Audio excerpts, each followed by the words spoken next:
지금 코로나19는 우리가 예전에 비정상이라고 생각했던 것들이 정상이 되는 그런 시대를 만들었습니다.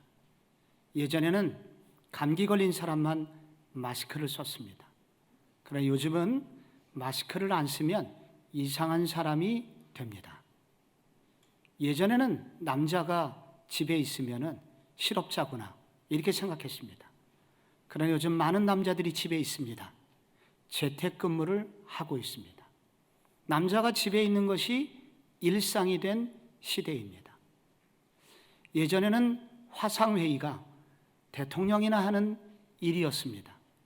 그러나 요즘은 많은 개모임을 화상으로 합니다. 줌이라는 것을 통해서 회의를 합니다. 이것이 일상이 된 시대였습니다. 비정상이 정상이 된 그런 시대가 되었습니다. 이것을 영어로 정상이다 할 때 normal이라는 단어를 쓰죠. 그런데 여기에 AB가 붙어서 abnormal, 이게 비정상입니다.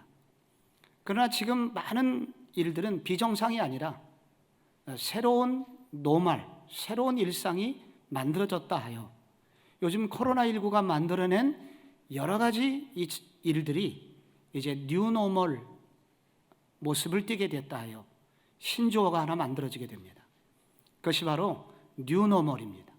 마스크를 쓰고 화상회의를 하고 재택근무를 하고 이것이 바로 새로운 시대의 일상이 되었다 하여 new normal의 시대가 되었다는 용어가 만들어졌습니다. 그래서 많은 분들이 이 new normal의 시대에 어떻게 적응하고 어떻게 승리할 것인지 고민하고 전략을 짜고 있습니다. 그런데 사실 이 new normal의 시대는 이 시대만 있는 게 아닙니다. 우리는 역사적으로 계속하여 new normal의 시간을 겪어왔습니다. 50년 전만 해도 대부분의 한국인들은 농촌에 살고 있었습니다. 저도 어렸을 때 농사를 지었고 어린 시절에 모내기를 하면서 자랐었습니다. 그런데 어느 날 서울에 수출길이 열리면서 공장들이 세워지기 시작했고 그래서 탈농촌화가 진행되면서 지금은 농촌이 텅텅 비어 있습니다. 여기 앉아 계신 대부분의 분들도 그렇게 농촌으로부터 올라오신 분들일 것입니다. 뉴노멀의 시대에 적응하신 분들이죠. 제가 30여 년 전에 대학을 다닐 때만 해도 전부 다 글씨를 손으로 써서 숙제를 했습니다.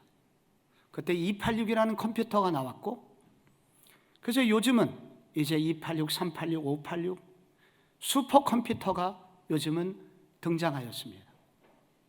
그래서 요즘은 인공지능이 움직이고 로봇이 일을 대신해주는 그런 시대를 살고 있고 메타버스의 시대로 가상 공간이 열리는 정말로 4차 산업혁명이 일어나는 그러한 사회를 우리가 지금은 살고 있습니다. 이 뉴노멀의 시간 속에서 우리는 어떻게 살아야 되며 특히 신앙인으로서 우리는 어떻게 믿음을 지켜낼 것인가 고민이 아닐 수 없습니다. 여호수아의 시대가 그랬습니다. 여호수아 시대는 가나안의 40년 생활을 마치고 지금 가나안 땅 앞에 서 있습니다. 얼마나 들어가고 싶었던 가나안 땅입니까? 그러나 두려움이 있었습니다. 왜냐하면 광야에서는 하늘에서 떨어지는 만나를 먹으면 됐습니다. 그러나 가나안 땅은 이제 일을 해서 직접 자기 손으로 일을 해서 먹고 살아야 되는 시대가 된 것입니다. 경제의 대변혁이 일어나게 되는 시대였습니다. 이스라엘 사람들은 목축업자들이었습니다. 그러나 가나안 땅은 농경 문화예요. 농사를 짓고 있습니다. 문화의 대변혁, 세상이 완전히 바뀐 그런 시대를 그들은 앞으로 살아가야 합니다. 때는 마침 보리추수기였습니다. 이때가 되면은 요단 강물이 최고 수위로 올라갑니다. 물이 철철 흘러넘치는 바로 그때 300만 대군을 이끌고 어떻게 이 강을 건널 것인가? 방법이 없습니다. 요단강 건너면은 철옹성 여리고가 기다리고 있습니다. 여리고를 이긴다 하여도 7 족속이 커다란 뱀처럼 꽈리를 들고 이스라엘 백성들을 싸울 준비를 하고 있었습니다. 이 뉴노멀의 시간을 바로 여호수아와 그 시대 백성들이 겪고 있었던 것입니다. 결과가 어떻게 되었을까요? 그들은 여호수아를 따라서 결국은 요단강을 건너갔고 많은 전쟁들이 있었지만은 결국은 승리하였고 여호수아 12장 정도에 이르러서 완전한 승리를 통해서 땅을 분배받고 안식에 들어가게 됩니다. 그들은 뉴노멀의 시간을 정말 승리의 시간으로 바꾸었던 사람들이라고 할 수가 있습니다. 조금 생경한 단어입니다만 우리 교회 그런 의미에서 우리도 이 뉴노멀의 시대를 성령의 시대로 바꿔보자 하는 비전을 올해 품게 되었습니다. 저를 한 번만 따라해 주시기 바랍니다. 뉴노멀의 시대를 성령의 시대로 어떻게 바꿀 수 있을까요? 오늘 성경에 따르면 나의 신앙의 목표를 분명하게 설정하라 라고 도전을 하고 있습니다.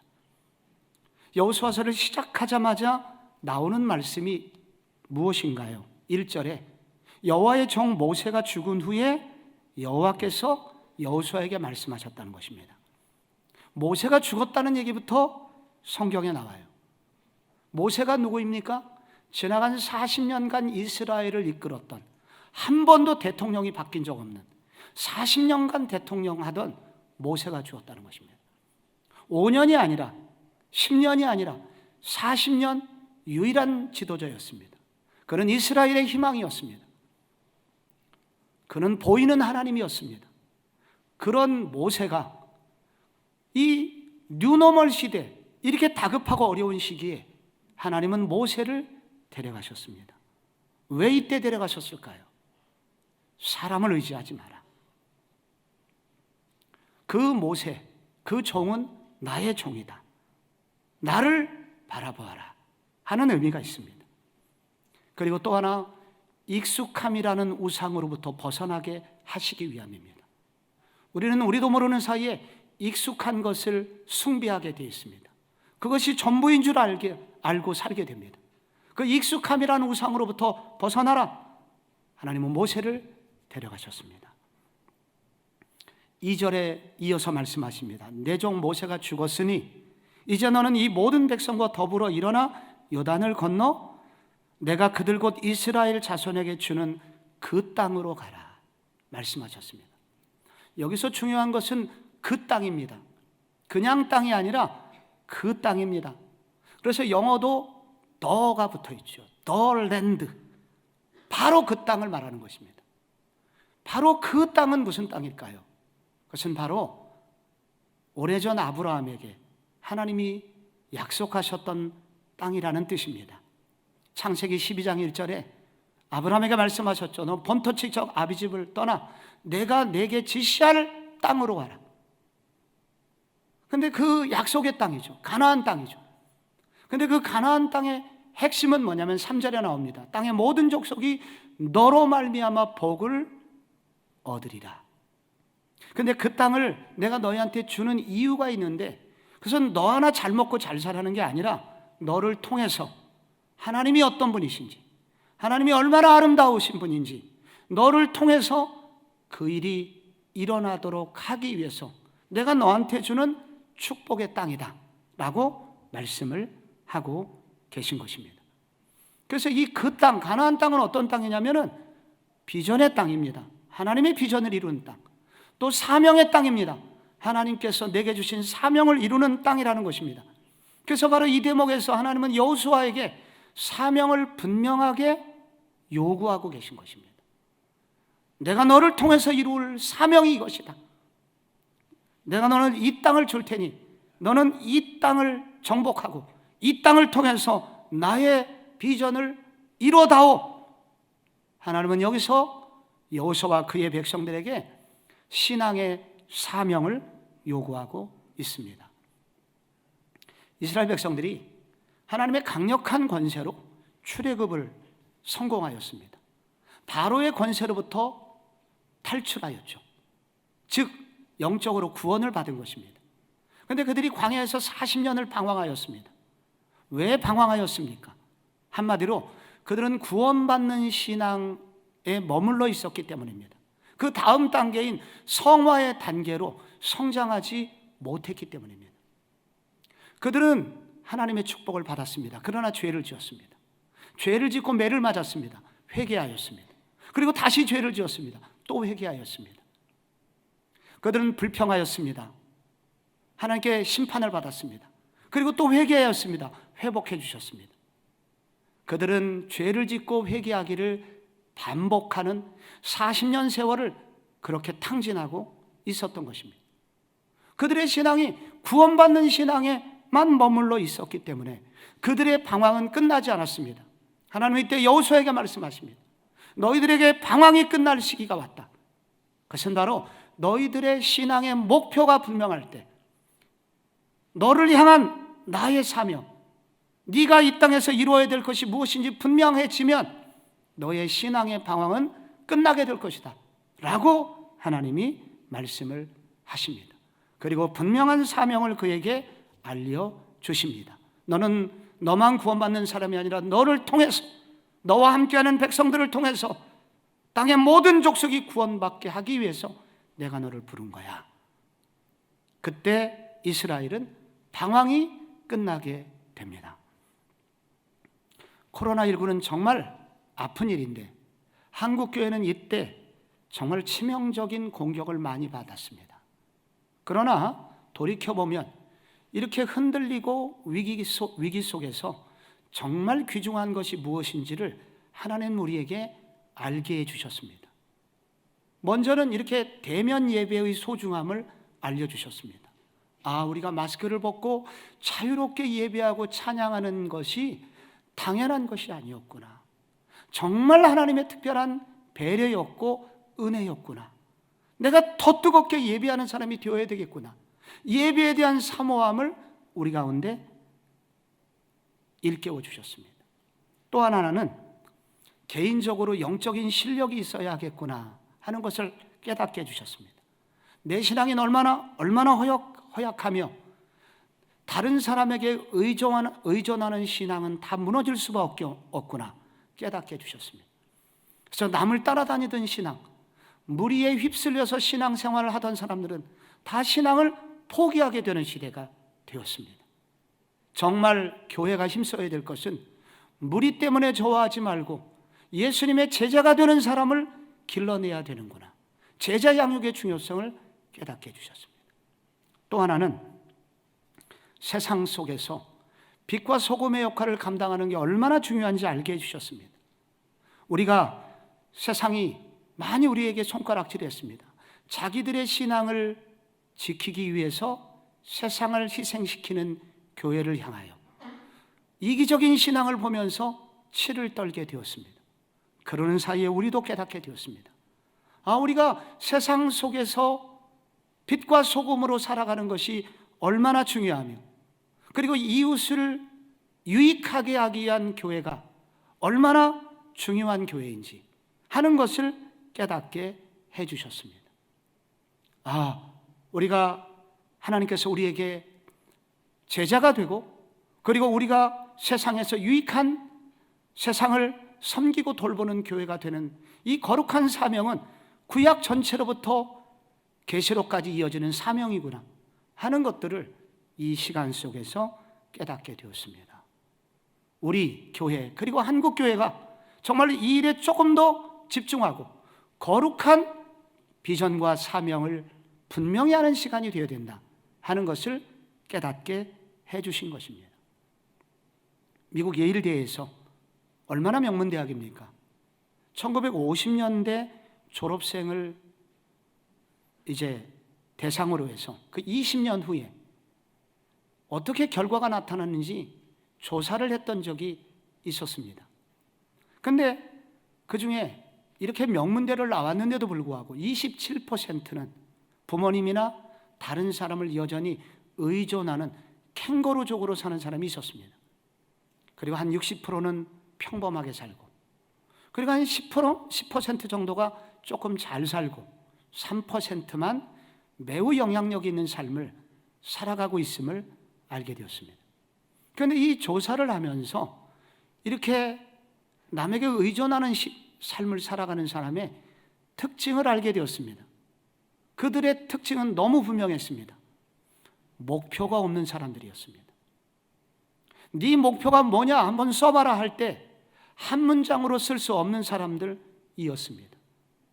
목표가 불분명하면 결국은 결과적으로 열매 없는 삶을 살게 된다는 것입니다. 여러분, 사도 바울이 매우 유익한 신앙생활을 했고 많은 사람을 유익하게 하는 신앙인이었죠. 그 이유를 빌립보서 3장이 이렇게 말합니다. 14절에 표대를 향하여 그리스도 예수 안에서 위에서 불러주신 부름의 상을 위하여 나는 달려가노라. 그에게는 분명한 표대, 목표가 있었고 내가 어디에 부름을 받았는지 그는 말할 수 있는 사람이었습니다. 분명한 목표가 있었다는 거죠. 신앙의 목표가 있었다는 것입니다. 여러분, 신앙의 목표가 분명한 사람은 기도 제목이 분명한 사람입니다. 기도 제목이 있다는 것입니다. 우리의 기도 제목 속에는 우리의 인생의 방향이 들어있고 나의 비전이 들어있고 나의 신앙의 목표가 들어있습니다. 기도 제목이 분명한 사람은 분명하기 때문에 기도하게 되고 기도하니 살아계신 하나님이 듣고 응답해 주시게 되고 그러니 그의 삶에 열매가 풍성하게 되고 그래서 그는 자연스럽게 축복의 통로로서 살아가게 됩니다. 그러나 기도 제목이 불분명한 사람은 기도하지 않게 되고 그리고 흐지부지한 신앙생활을 하다 보니 열매가 없게 됩니다. 제가 중간중간에 성도 여러분에게 묻는 이런 질문을 합니다. 어떻게 기도하면 좋을까요? 그냥 기도해 주세요. 그냥 우리 집안 건강하게 평안하게 그러면 되죠. 뭐가 있겠어요? 제가 그런 분 치고 신앙이 성장하는 사람을 본 일이 없습니다. 영적으로 성장하는 사람은 광야 신앙에서 가나안 정복 신앙으로 변화되는 사람은 해마다 기도 제목이 분명합니다. 분명히 기도 제목을 정하고 기도하다 보니 하나님의 역사를 체험하게 되고 그래서 해마다 달라져 어느 해 보면 놀라운 믿음의 사람으로 성장해 있는 것을 보게 됩니다. 내일부터 우리 교회가 비상 한 달간 새벽 기도회를 합니다.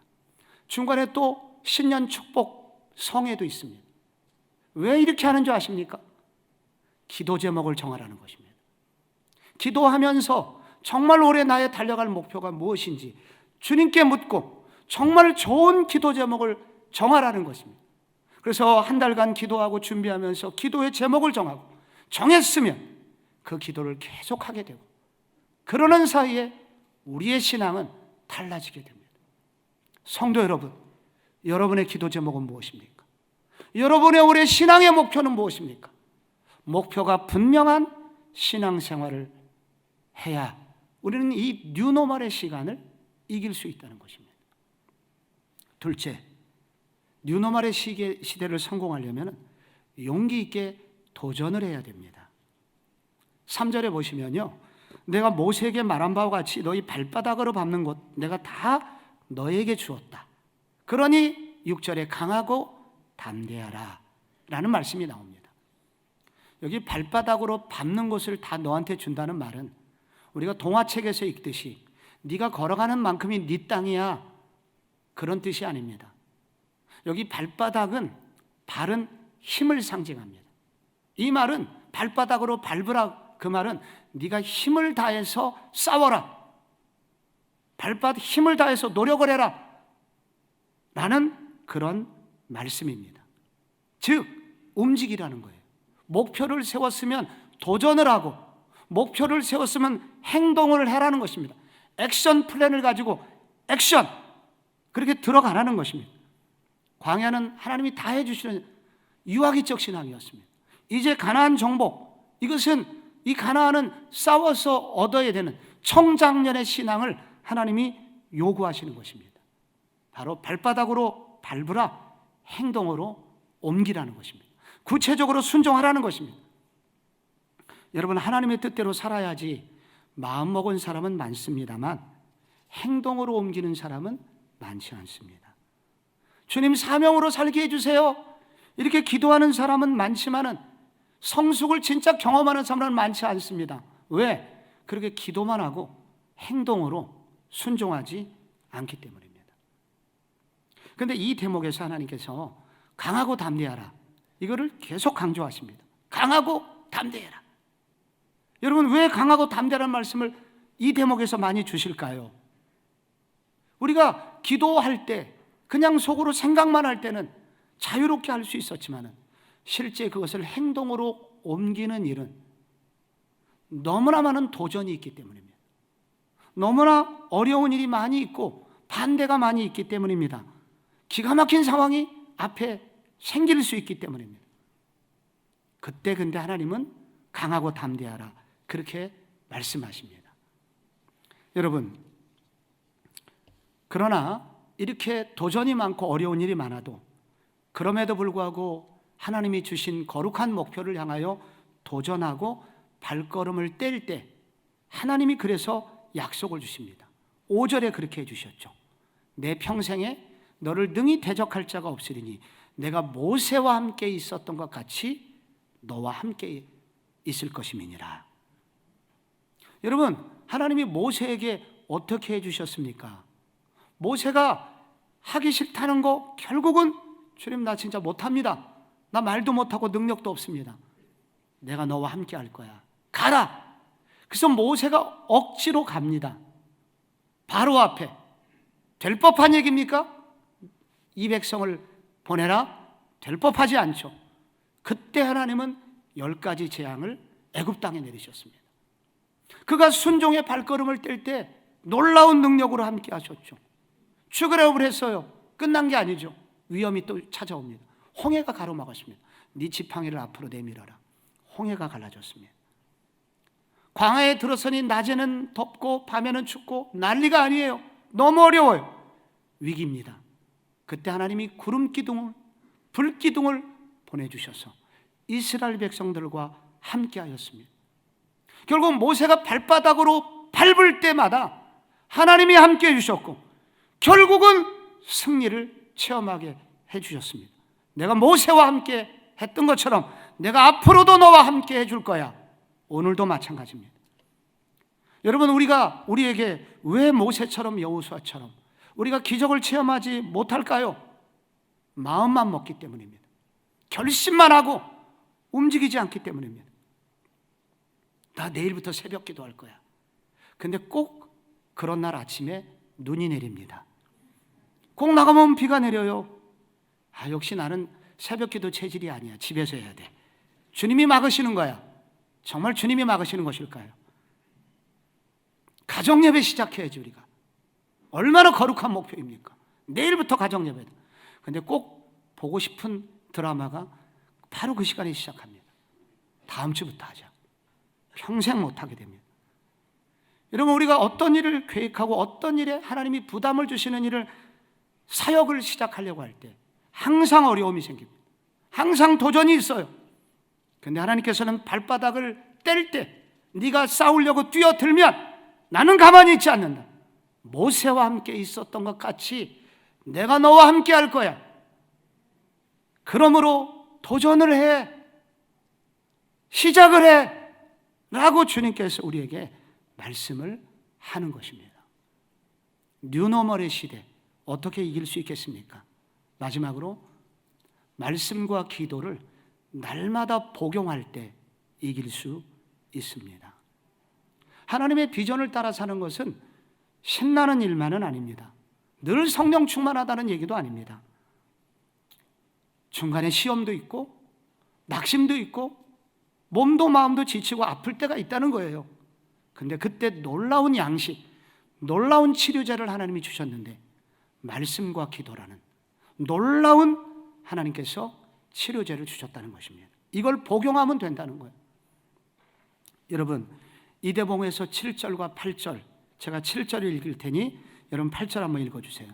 오직 강하고 극히 담대하여 나의 종 모세가 내게 명령한 그 율법을 다 지켜 행하고 우로나 좌로나 치우치지 말라. 그리하면 어디로 가든지 형통하리니 이 율법책을 내 입에서 떠나지 말게 하며 주야로 그것을 묵상하여 그 가운데로 기록한 대로 다 지켜 행하라. 그리하면 내 길이 평탄하게 될 것이며 내가 형통하리라. 아멘.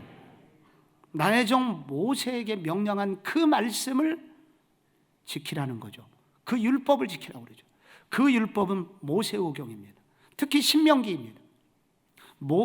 여호수아가 이렇게 지도력을 발휘하여 순종하여 가다 보면은 헷갈리는 일을 만나게 됩니다. 무엇이 옳지? 고민할 때 그때 구약의 율법, 바로 모세오경을 펼쳐보면 답이 나와 있는 거예요. 우리도 살다 보면은 헷갈릴 때가 많습니다. 근데 그때 말씀은 우리에게 표준을 기준을 제시해 준다는 거예요. 공사 현장에 가면은 수평이라는 게 있습니다.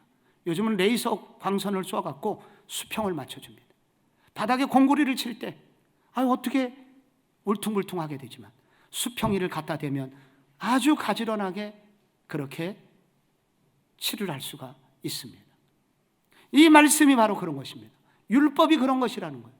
그러니까 네가 어렵고 헷갈리는 일 만날 때마다 내가 그때마다 말씀으로 너한테 알려줄게. 말씀은 그것만 하는 게 아닙니다. 율법을 지키되 우로나 좌로나 우로나 치우치지 말아라. 양식이라는 것입니다. 네가 힘없고 어려울 때 내가 영혼의 양식을 너한테 줄 거야. 그런데 편식은 하지 마라. 우로나 저로나 네가 좋아하는 말씀, 좌편이든 우편이든 그 말씀을 편식하지 말고 내가 주는 양식을 다 먹으면은 너는 넉넉히 이길 수 있는 힘을 얻게 될 거야. 또 하나 말씀에 연관돼서 이 율법을 주야로 묵상해라. 밤낮으로 묵상해라. 묵상하라고 하는 것은 히브리어로 하가입니다. 이거는 입으로 중얼중얼하다는 뜻입니다. 중얼중얼은 왜 중얼중얼하게 되죠? 그것이 늘 마음에 있기 때문에. 네 그 율법의 말씀을 내 마음에 두고 그 마음 속에 있는 그 말씀을 중간중간에 속아 다시 그 여물을 되새김질하듯이 그 말씀을 자꾸 이렇게 중얼중얼해라. 묵상해라. 묵상하면 무슨 일이 생길까요? 여러분, 이 묵상이라는 단어가 영어로 메디테이션인데 라틴어 메디켈루스에서 나왔습니다. 이 단어가에서 바로 메디슨, 약이 나오게 된 거예요. 메디컬, 병원이 나오게 되는 거예요. 그 묵상이라는 것은 말씀을 묵상할 때 무슨 일이 생기냐면은 우리도 모르게 어떤 힘이 나와서 우리의 아픈 것도 치료해주고 막 곤란한 것도 평안을 유지해주고 우리에게 맑은 정신을 주기도 하고 용기를 주기도 하고 넉넉히 이길 수 있도록 도와준다는 것입니다. 여호수아는 그래서 이 말씀을 늘 먹었고 이 말씀으로 중얼중얼하면서 기도를 했고 말씀을 의지한 기도를 했고 결국은 이 말씀대로 순종하여 그 길을 걸으니 그가 여러분 7년 안에 모든 전쟁으로부터 가나안 정복 전쟁을 승리로 이끌게 됩니다. 이스라엘 백성들은 이 탁월한 지도자 여호수아를 따라갔고 그 결과 이스라엘 전체 모든 백성이 이 축복을 누리게 됐다는 것입니다. 이스라엘 백성들 행복했겠죠. 그 당시에. 그럼 우리는 누구를 지금 따라가면 좋을까요? 여러분, 구약에 여호수아가 있다면 신약에는 여호수아랑 똑같은 또 하나의 이름이 신약 성경에 나옵니다. 그 이름은 바로 예수입니다. 여호수아의 뜻이 하나님이 우리를 구원하신다, 그런 뜻이거든요. 예수님께서 태어나실 때 이름을 예수라 하라. 이는 저희 죄에서 구원할 자이심이니라. 바로 예수라는 뜻이 구원자라는 뜻입니다. 그리고 단어도 똑같은 단어, 세월이 바뀌어서 조금 바뀌었을 뿐입니다. 그래서 신약에는 예수님이 계십니다. 그런데 이 예수님은 구약의 여호수아하고 비교할 수 없는 점이 있습니다. 그의 지혜가 비교가 되지 않습니다. 그의 설계의 시간이 비교가 되지 않아요. 여호수아는 비전 받은 지 얼마 안 되지만은 이 신약의 예수님은 창세전부터 우리를 구원할 계획을 가지고 계셨던 분입니다. 그의 능력이 비교가 되지 않습니다. 예수님은 하늘과 땅을 지으신 그런 분입니다. 사랑이 비교가 되지 않습니다. 여호수아는 낙심하고 연약한 사람을 잃어버릴 수밖에 없었지만, 그러나 예수님께서는 그의 목숨을 다하여 모든 인류를 구원할 수 있는 넉넉한 사랑을 가지고 계셨습니다. 여러분, 이 예수님께서 이 땅에 오셨을 때 늘 하셨던 습관이 있었습니다. 그것은 아침에 일어나면 기도하시는 것이었습니다. 새벽 오이려 미명에 예수께서 한적한 곳으로 나아가 거기서 기도하셨다고 합니다. 기도하시면서 늘 하나님의 뜻을 되새김질하였고 그 하나님의 뜻대로 살기로 결단하십니다. 기도할 때 베드로가 어느 날 찾아왔습니다. 예수님 여기 계셨군요. 지금 마을에서 예수님 인기가 너무 올라갔습니다. 우리도 너무 좋아요. 자, 아침 준비된 아침상을 받으러 가시죠. 예수님 그때 뭐라고 그러셨습니까? 마가복음 1장 38절에 우리가 다른 가까운 마을들로 가서 거기서도 전도하리니 내가 이를 위하여 왔노라. 예수님은 사람에게 휘둘리는 삶을 살지 않았습니다. 인기에 휘둘리는 삶을 살지 않으셨습니다. 그분은 하나님의 뜻에 의해서 하나님이 주신 사명에만 집중하였고 결국은 온 인류를 구원하는 십자가를 지시는 일까지 성공하시게 된 것입니다. 그 예수님이 제자들에게 뭐라고 말씀하셨습니까? 너희는 가라! 모든 족속을 제자로 삼으라. 보라, 세상 끝날까지 내가 너희와 항상 함께 있으리라. 그 예수님 따라가니 제자들이 모두 뉴노멀의 시대의 승자가 되었습니다. 오늘 우리에게 말씀하십니다. 예수를 따라가면, 이 예수님이 주신 말씀, 우리의 진정한 리더이신 예수를 따라가면 우리 모두 뉴노멀의 시대를 넘어설 수 있다고 약속하고 계신 것입니다. 우리 교회 얼마 전 제자 훈련 마쳤는데 올해 제자 훈련 마친 분이 이런 간증을 해주셨습니다. 이분이 27살 때부터 고려대학교 안에서 IT 업계 창업을 하셔서 직원 23명이나 거느린 그렇게 중견 기업으로 그렇게 성장을 시킨 그런 유능한 분이었습니다. 그러나 무리한 사업 확장과 그리고 어떤 소송에 패배함으로써 이분이 거액의 빚을 지게 됩니다. 빚은 계속 늘어나가지고 10억 원이 되었습니다. 그의 능력으로는 갚을 길이 없었고 날마다 돈을 조금 벌어도 빚을 갚기에 이자 갚기에 허덕이니 그의 삶은 메마름이 시작되었고 희망이 보이지 않았습니다. 그때 사단이 찾아왔습니다. 너만 사라지면 모든 것이 해결돼. 자살을 해볼까 하는 그런 못된 생각까지 생각하게 되었다고 합니다. 그런데 바로 그때 우리 교회에서 부흥회가 열렸습니다. 그는 아내의 권고로 그 부흥회에 참가했는데 그 부흥회 강사로 오신 분이 간증을 합니다. 과거에 내가 50억 빚을 졌었는데 이렇게 갚게 되었다. 그 간증을 들은 이후에 이분이 생각을 바꾸게 됩니다. 내가 그동안은 내 방식대로 살아왔지. 그 결과가 이렇게 참담하지 않은가. 이제부터는 정말 하나님의 뜻대로 살아보자. 하나님의 기준으로 살아보자. 결심을 했는데 바로 그때 하나님께서 그에게 잠언 말씀을 허락해 주셨습니다. 잠언 그 6장 5절에 보면 노루가 사냥꾼의 손에서 벗어나는 것 같이 새가 그물에서 벗어나는 것 같이 스스로 너를 구원하라. 이 말씀이 그냥 가슴에 확 다가오면서 용기가 생기더래요. 그는 기도하면서 지혜를 구하고 전략을 짰습니다. 첫째, 이자율이 높은 대출부터 갚자. 둘째, 부채가 적은 것부터 갚아갖고 자신감을 회복하자. 셋째, 16년 동안 술 친구 끊자. 더 이상 만나지 않았습니다. 넷째, 불필요한 재산을 매각하자. 다섯째, 하나님이 말씀하시는 재정의 원칙을 세우고 하나님이 기뻐하시는 곳에 물질을 드리자. 철저한 11조 생활, 그리고 교회가 필요한 몇 가지를 이분이 기증해 주셨는데 그 중에 우리 스마트폰 이 사진 인화기를 이분이 우리 교회에 기증을 해 주셨습니다. 여섯째, 새벽 기도를 통해서 철저히 회개하고 그리고 나만을 위해 기도하지 말고 형제 기업 잘 되자고 기도하자. 여러분, 이러는 사이에 이분의 사업은 안정되기 시작했고, 놀랍게 기적같이 2년 4개월 만에 그 어마어마한 그 빚을 전부 다 청산하게 되었습니다.